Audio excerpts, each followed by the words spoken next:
Annalisa Capellini, aux États-Unis, les manifestations contre ICE se multiplient. Cette agence gouvernementale est désormais en première ligne dans la politique anti-migrants de Donald Trump. Comment elle en est arrivée à jouer ce rôle de premier plan ? Eh bien, c'est vrai que ICE n'a plus rien à voir avec ce qu'elle était. C'est une agence qui existait bien avant Donald Trump. Elle a été créée en 2002 en réponse aux attentats du 11 septembre. Mais Donald Trump l'a complètement changé, modifié pour en faire effectivement le bras armé de sa politique de déportation massive. Alors officiellement, l'ICE est en charge d'appliquer les lois sur l'immigration et de mener des enquêtes sur l'immigration clandestine. Ça se concrétise dans les faits avec les expulsions des migrants sans papier, avec les arrestations et les expulsions que vous voyez beaucoup tourner sur les réseaux. D'ailleurs, les arrestations ont doublé en presque un an. De janvier à octobre 2024, il y avait à peu près 80 arrestations par mois. Et sur la même période, en 2025, il y en avait plus de 170. Vous avez sans doute entendu beaucoup parler de milice, une milice de Donald Trump. Alors, c'est à cause effectivement des méthodes. On a vu des méthodes assez violentes, des interpellations en pleine rue, alors qu'il n'y a pas de danger immédiat. Et à cause surtout de l'aura paramilitaire de ces agents, qui sont souvent cagoulés, le visage couvert, ils portent des lunettes de soleil, ils ont une casquette. Donc, c'est pour ça que vous entendez parfois des personnes parler de milice. Sous Donald Trump, le budget a explosé.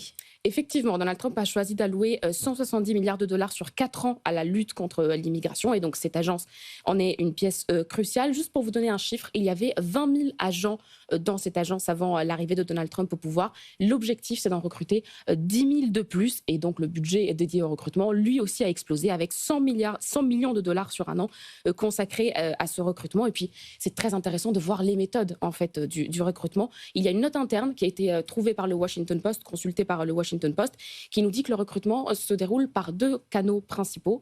Le premier, c'est celui du monde d'extrême droite, de toute cette sphère de conservateurs, donc notamment sur Rumble, une plateforme vidéo prisée des conservateurs, où ils sont bombardés de messages pour les inviter à rejoindre les rangs de l'ICE, et puis dans le monde des passionnés d'armes à feu. Donc voilà, ces 2 mondes-là qui constituent le vivier de recrutement de cette agence. Tout ça dans une stratégie de recrutement de temps de guerre, toujours selon cette note, avec un ton très, très patriotique. Vous l'avez sans doute vu passer sur les réseaux. Il y a des messages qui parlent de devoir sacré, celui de défendre la patrie et de repousser l'envahisseur. Donc voilà, c'est un discours très, très musclé qui est publié d'ailleurs sur les réseaux officiels de l'ICE. On ne peut pas dire milice Annalisa parce que c'est officiel, c'est le gouvernement américain. Est-ce qu'on peut parler de police politique ? Il y a beaucoup d'experts qui parlent effectivement de police politique. Il y en a beaucoup qui la comparent à la police de l'Allemagne nazie.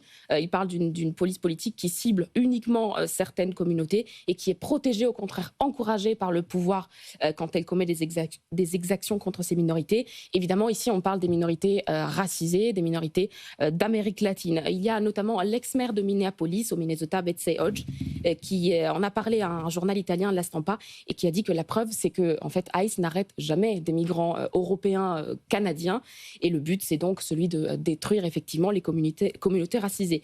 Il y a un problème sur l'impact de ces arrestations sur la vie des Américains. Il y a des conséquences qu'on commence à voir.